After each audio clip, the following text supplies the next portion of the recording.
이런 모든 정세를 놓고 보면 한국 경제는 지속 가능한 성장 동력이 있느냐? 없다.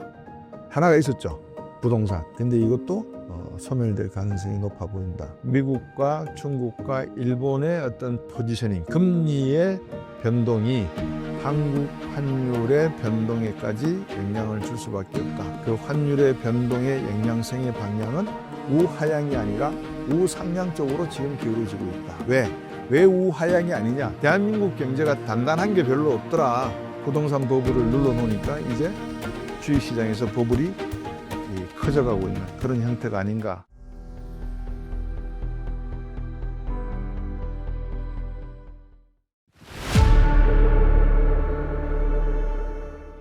일부 기업에 의해서 한국 주식시장은 지금 끌려가고 있는 그런 상황인 것 같아 보입니다. 자, 이런 추세 속에서 한국의 코스닥에 있는 기업들의 미래 기대 수익이 늘어날까요? 감소할까요? 여러분 어떻게 보세요?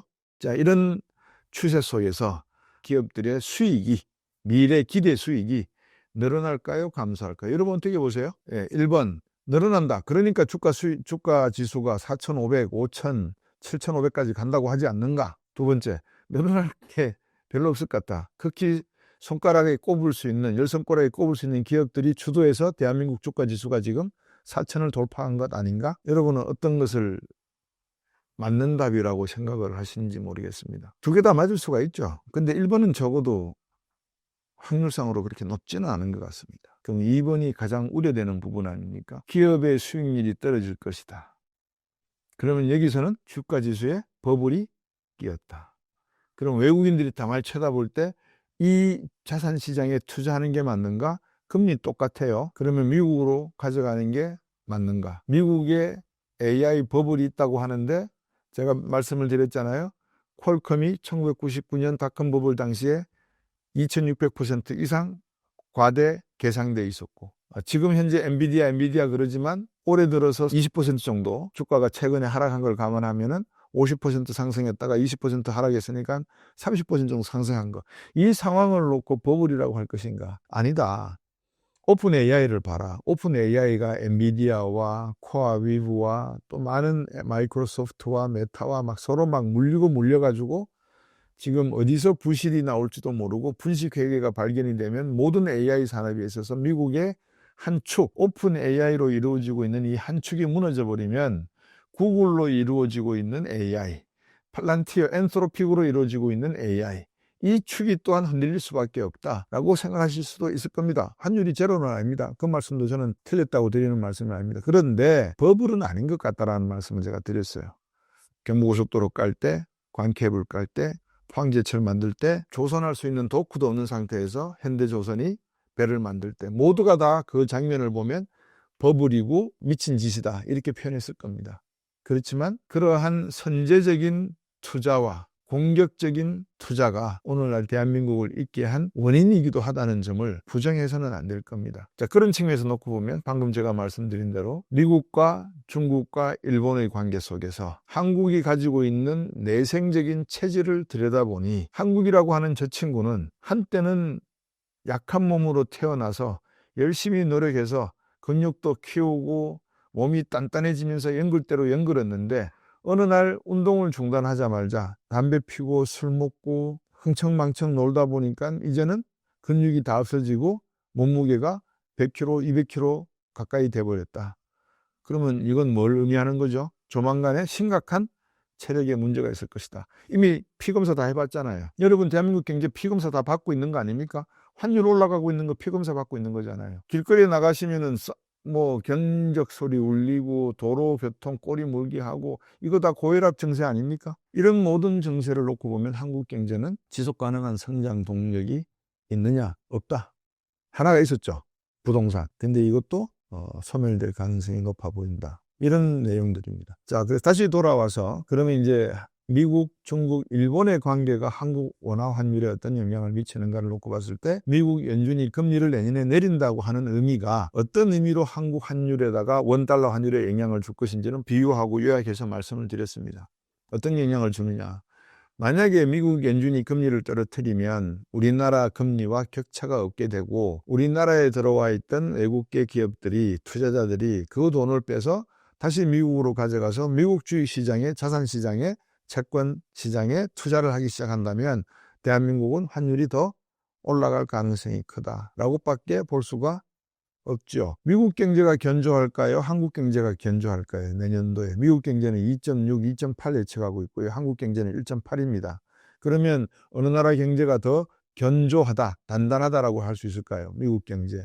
그러면 그 견조함이 무엇으로 나타날까요? 기업의 실적이 한국 기업보다 더욱더 뚜렷하게 긍정적으로 나타날 것이다. 미국의 소득 분배 구조가 한국보다는 현실적이어서 소비가 늘어날 가능성이 높다. 미국의 상업부동산, 주택경기 등이 다시 살아나기 시작한 배경에는 소득에 있는데 이 근로소득을 위해서 연준이 실업률이 올라가니까 소비자 물가가 올라감에도 불구하고 실업률을 안정시키기 위해서 돈을 풀기 시작을 했다. 이 말들은 재정 팽창, 통화 팽창을 의미하는 거니 그러면 미국의 자산시장은 붐이 될 것이고 올라갈 것이니까 외국인들은 당연히 미국 시장으로 돈을 빼가겠죠. 그럴 가능성이 있다는 겁니다. 이 대목에서 미국 경제의 버블이 만들어질 수 있는 것은 명백합니다. 다시 말씀드리면 제가 스테이블 코인 조심하셔라. 트럼프 대통령의 정책이 관세 정책이 합리적이지 못하다. 이런 말씀을 드렸던 내용이 지금 현재 미국 경제가 견조하다라고 하는 그 견조라는 단어가 버블로 교체되어도 무방하다라는 생각을 한다는 말씀입니다. 그 다음에 중국 경제를 한번 볼까요? 중국 경제 내수가 둔화되어 있다고 말씀드렸잖아요. 침체됐습니다. 잃어버린 30년의 첫 5년을 보냈고 이제 6년째 잃어버린 30년의 시작을 이제 2026년 되면은 맞이할 거라고 저는 보여집니다. 부동산 부실 문제는 계속 남아있다고 했죠. 왜냐?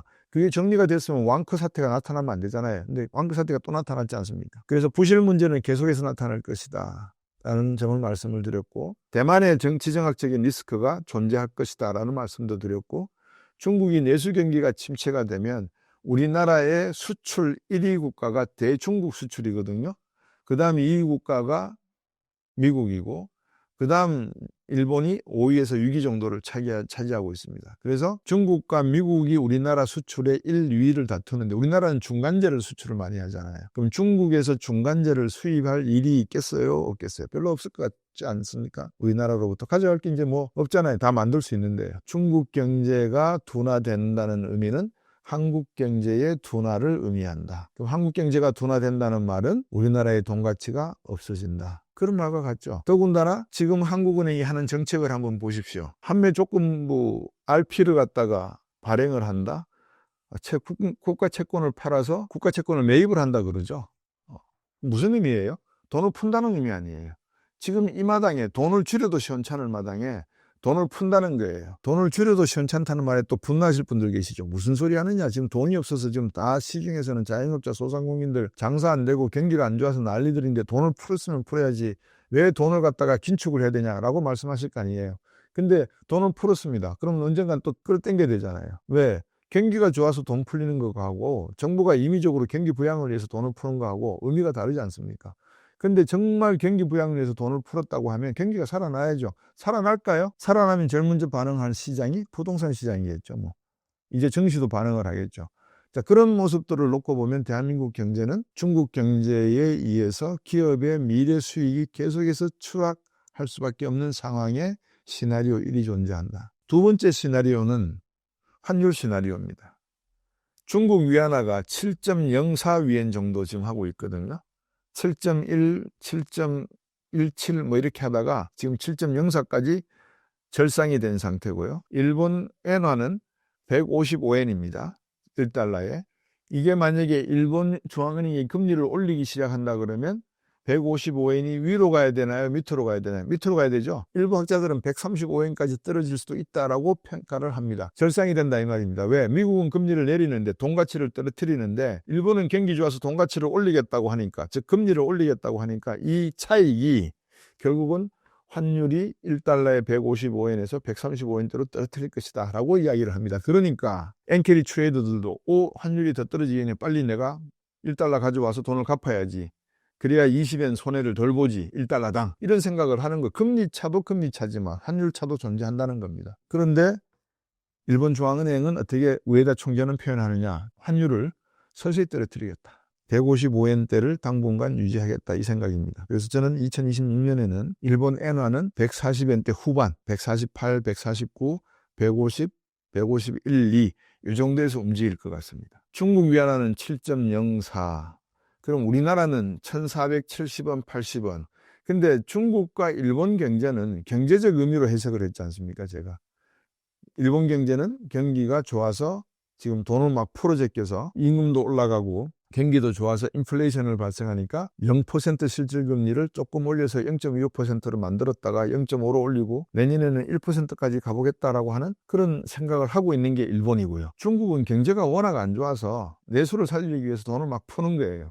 근데 여기는 밑빠진 독에 물 붓기라고 제가 말씀을 드렸지 않습니까? 그런데 기술력이라든지 과학 산업 면에서는 정부가 보조금도 주고 연구비 주고 불량품 만들어도 구속 안 하고 그러면서 경기를 살리고 있는 측면이 여기에 있고, 그러면 이제 한국은 중국과 일본의 이런 상반되는 포지션을 놓고 이제 경쟁을 해야 되거든요.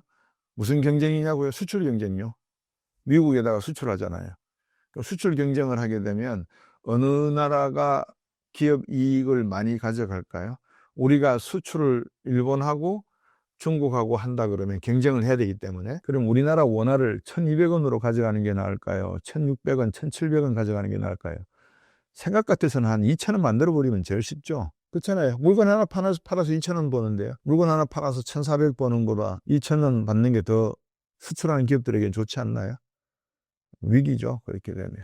예, 근데 그런 외환위기는 일어나지 않을 것이 저는 뭐 한 60% 이상이라고 보고 있기 때문에 외환위기 이야기는 하지 않겠습니다. 그래서 이런 측면에서 놓고 보면 미국과 중국과 일본의 어떤 포지셔닝, 금리의 변동이 한국 환율의 변동에까지 영향을 줄 수밖에 없다. 그 환율의 변동의 영향성의 방향은 우하향이 아니라 우상향 쪽으로 지금 기울어지고 있다. 왜 우하향이 아니냐? 대한민국 경제가 단단한 게 별로 없더라. 그런 관점에서 대한민국 경제에 수익을 창출할 수 있는 기업의 기술과 오리지널 기술과 능력이 어디에 존재하느냐? 정말 없습니다.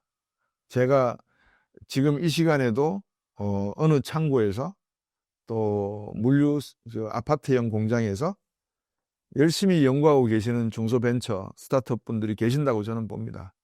그 누구의 어떤 불평과 불만에도 아랑곳 않고 열심히 자기의 어떤 꿈과 이상을 위해서 노력한 분들이 계신다는 건 너무 잘 알고 있습니다. 그렇지만 받아들여지건 받아들여지지 않건 운명적으로 느낄 수밖에 없는 거는 대기업이 일단 치고 나가야 되는데, 그 대기업이 치고 나갈 수 있는 독특하고 원천 기술을 가지고 있는 기술이 없다 이 말입니다. 만시간 법칙을 30년 동안 한 번도 해본 적이 없기 때문에. 자, 그래서 환율은 더욱더 올라갈 가능성에 방점을 두는 게 맞는 것 같다. 그러면 우리나라 원화하고 일본 엔화하고 중국 위안하고 얼마나 서로 이렇게 동조화가 되어 있느냐. 그러니까 다시 말해서 각자 따로따로 노느냐.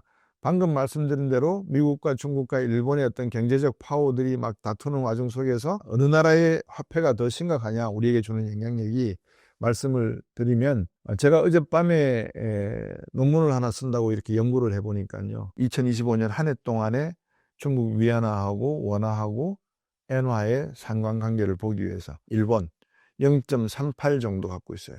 0.39. 중국 0.31 정도 갖고 있어요. 그러니까 서로 비슷비슷해요. 비슷비슷하다는 말은 다른 말로 하면 한국 경제는 중국과 일본과의 경쟁력에서 그 결과도 있고 원인도 있고 다 찾아낸다는 점입니다. 그러면 중국은 환율을 7.04에서 지준율 낮추고 뭐 경기 부양을 또 해야 되니까 또 낮추겠죠. 7.0까지 간다고 가정을 해봐요. 그러면 일본 같은 경우에는 155엔에서 135엔은 불가능할 것 같고 한 148엔과 152엔 사이에서 왔다 간다고 가정을 해봐요. 그러면 이 두 국가와 우리가 경쟁을 해야 된단 말이에요. 그럼 우리 환율은 절하시켜야 될까요? 절상시켜야 될까요? 당연히 절하시킬 수밖에 없죠. 그래서 환율은 현재 상황에서 놓고 봤을 때 1470원대에서 플러스 마이너스 10원, 20원은 옮겨갈 수가 있는 거 아닌가라고 보여집니다. 만약에 모든 조건이 지금 것 같다라고 가정을 한다면. 그러나 2026년도에 제가 말씀드린 대로 미국 금리 인하할 거고요. 일본 금리 인상 1% 정도 할 거고요.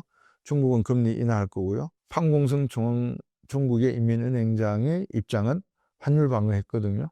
검사 모으고 미국 재무성 채권 팔아서 1조 3천억 달러 정도 들고 있다가 5천억 달러 팔아서 지금 8천억 달러 정도로 낮추고 있고요. 그럼 한국은 뭐 했냐는 겁니다. 미국이 금리 인하시킨다는 거 다 알잖아요. 우리는 금리 인하를 하면 부동산 시장 박살난다는 것도 알잖아요. 딜레마다 이렇게 하실 겁니까? 저는 그렇게 생각합니다. 피할 수 없는 것이면 맞닥뜨리는 거거든요. 부동산 경기의 급속한 침체는 국가 경제의 위기까지 내몰릴 수 있는 상황이라고 보여집니다. 역대 정부가 돈을 풀면서 집 사라 그럴 때 한국은행 총재는 적어도 이런 식으로 금리 정책을 가져가서는, 통화 정책을 가져가서는 5년 뒤, 10년 뒤 대한민국 통화는 정말 문제가 될 수밖에 없고, 우리나라 통화 가치가 이렇게 된다면 한국 경제의 향방은 너무나 불보듯 뻔하다라는 말을 했었어야죠. 그리고 우리가 수출로 벌어들이는 많은 자산들, 경상수지, 흑자, 이런 부분들은 금과 은과 그리고 미 재무성 채권의 포트폴리오를 적당히 섞어서 만들어 갔어야 되고, 대통령께는 또 대한민국 정치 리더에 대한 적어도 우리나라의 외환보유고 규모를 제가 한 10년 전부터 이야기한 겁니다. 1조 달러 정도는 모아야 된다. 그 정책을 한국은행은 가져갔어야 된다라는 생각이 듭니다. 물론 뭐 제가 그 자리에 앉아 있지 않기 때문에 이렇게 당돌하게 드릴 수 있는 말씀이기도 하겠죠. 하지만 선제적으로 무엇을 이야기할 때 국민들은 그것을 이해하지 못합니다. 시간이 지나고 나면 이래서 경부고속도로가 필요했구나, 이래서 관케이블을 깔았구나 라는 점을 이해를 하게 되죠. 그것을 우리가 역사적 평가라고 표현들을 하시더라고요. 정리를 해드리겠습니다. 내년도 환율은 세 가지 요인에 의해서 만들어집니다. 미국과 중국과 일본의 통화정책, 재정정책이 어떤 역학관계를, 구조를 갖느냐. 첫 번째, 외생변수입니다. 우리가 건드릴 수 없고 컨트롤할 수 없는 외부에서 전달되는 스트레스 부분입니다. 두 번째, 미국의 관세 무역 정책이 대법원 판결 이후에 어떤 방향으로 중국과 일본과 한국에 영향을 미칠 것인가. 중국에 대해서는 내년 11월까지 유예된 상태입니다. 그동안에 어떤 일이 벌어질지도 모르겠고, 대만 사태는 일어나지 않겠지만 4월 달에 트럼프 대통령이 북경 방문한다 그랬고, 미국의 중간선거 전에 제가 볼 때는 트럼프 대통령이 시진핑 주석을 초빙할 것 같거든요. 정치적 쇼를 위해서. 자, 그런 점에서 미국과 일본, 중국의 또 다른 하나의 변수 요인이 대한민국 경제를 압박하는데, 이게 바로 관세다라는 말씀을 드렸습니다. 관세가 하나고, 미국과 일본과 중국의 재정 통화 정책의 기조가 어떤 방향으로 갈 것인가가 하나고, 여기 두 개가 외생 변수입니다. 우리가 컨트롤할 수 없습니다. 세 번째, 이게 우리의 변수입니다. 내생 변수입니다. 첫째, 한국 경제는 스스로 성장할 만큼, 홀로서기 할 만큼 지속 성장이 가능하냐? 두 번째, 감추고 싶고 은폐하고 싶고 거짓말하고 싶은 부동산 부실과 수많은 자영업 소상공인 중소기업의 부실 문제와 가계부채 문제를 해결할 준비가 되어 있느냐? 왜냐하면 이런 문제들은 방금 앞에서 말씀드린 외생변수가 바뀌어버리면 그 바뀌어버린 게 해오리바람을 일으키면서 지하가 없으면 지붕 전부 들고 나가버리거든요. 밖에 세워놨던 차도 들고 날아가 버리는 게 토네이도 해오리바람이거든요. 세 번째, 한국 경제의 미래를 담보할 수 있는 그 무엇인가, 히든 카드가 존재하느냐, 원천 기술과 과학과 산업이 축적되어 있느냐, 이 이야기입니다.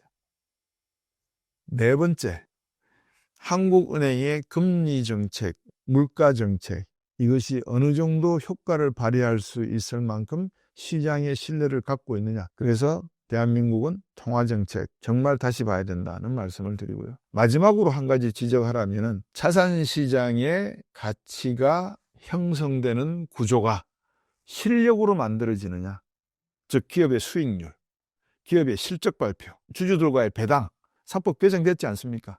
실력으로 이루어지는 것이냐, 아니면 이것도 버블이냐, 이거 보셔야 됩니다. 왜냐하면 자산 버블 이루어 터져버리면 부동산 버블 터지고 금융 터지고 다 실물 경제까지 다 터져버립니다. 그러면 이 외환위기가 오지 말한 법은 없겠죠. 그 가능성이 제로라는 말씀은 제가 안 드렸습니다. 높지 않다 이 말입니다. 어떤 분들은 요즘 막 언론 인터뷰하시고 난리가 났더라고요. 대한민국 제2 외환위기 온다 그러면서. 그런 공포감을 조장할 필요는 없습니다. 냉정하게 시청자 여러분들과 구독자분들이 고민해 보시고 생각하게끔 만들어 드리면 여러분들께서는 충분히 지적으로 어떤 방향의 결과를 예상할 수 있을지 이해하실 거라고 저는 봅니다.